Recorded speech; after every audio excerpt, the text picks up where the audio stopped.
ડિસેમ્બરે ખ્રિસ્તી સમુદાય દ્વારા ક્રિસમસ પર્વની ઉજવણી કરાઈ છે, ત્યારે સુરતમાં આવેલ CNI ચર્ચ ખાતે પણ ક્રિસમસ પર્વની ઉજવણી કરાઈ હતી। 1824માં ચોક વિસ્તારમાં કેથલિક ચર્ચની સ્થાપના કરાઈ હતી, ત્યારથી અહીં ક્રિસમસ પર્વની ઉજવણી કરાઈ છે।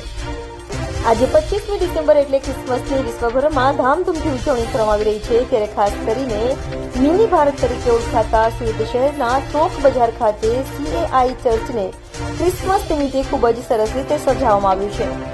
વહેલી સવારથી જ ખ્રિસ્તી સમુદાયની ભીડ જોવા મળી હતી। વર્ષ 1824માં સુરત શહેરના ચોક વિસ્તારમાં કેથલિક ચર્ચની સ્થાપના થઈ હતી અને અહીં આજના દિવસે લલિત સવારે પ્રભુની આરાધના કરી એકબીજાને ક્રિસમસની શુભેચ્છા પાઠવવામાં આવે છે। તો આજના દિવસે ઉજવવા પાછળનું કારણ પ્રભુ ઈસુ આજના દિવસે પૃથ્વી ઉપર જન્મ લીધો હતો।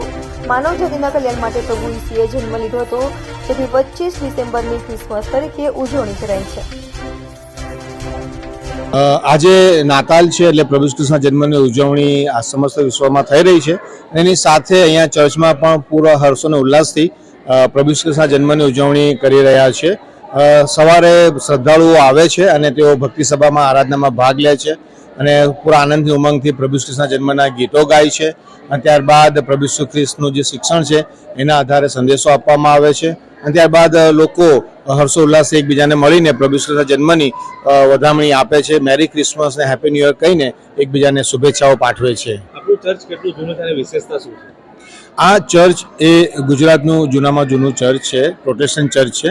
200 વર્ષ જૂનું ચર્ચ છે। 1824માં ચર્ચ બાંધવામાં આવ્યું હતું અને આ 2024માં એના 200 વર્ષ પૂરા થાય છે। આ ચર્ચની વિશેષતા એ છે કે આ ચર્ચમાં જે બેન્ચીસ છે એ 200 વર્ષ જૂની છે। આ ચર્ચમાં એક 200 વર્ષ જૂનું બાઇબલ છે। ચર્ચ બેલ પણ 200 વર્ષ જૂનો અહીંયા મૂકવામાં આવેલો છે। એ સાથે આ ચર્ચની વિશેષતામાં સ્ટેન ગ્લાસ પેઇન્ટિંગ છે કે જેમાં પ્રભુ કૃષ્ણના જન્મનું અને પ્રબોધક હજકેલના દર્શનનું નિરૂપણ કરવામાં આવ્યું છે।